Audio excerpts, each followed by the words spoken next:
Друзі, до вашої уваги, бренд Вірано випустив такий чудовий секатор за 440 гривень, який обрізає гілочки до 2 см.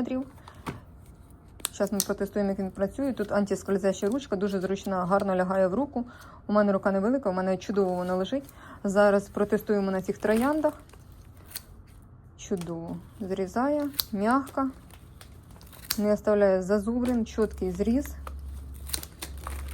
Зробимо троянди більш короткими і поставимо в вазочку. Чудово. Друзі, рекомендую. Ціна 440 гривень. Віст Вірано, це Україна.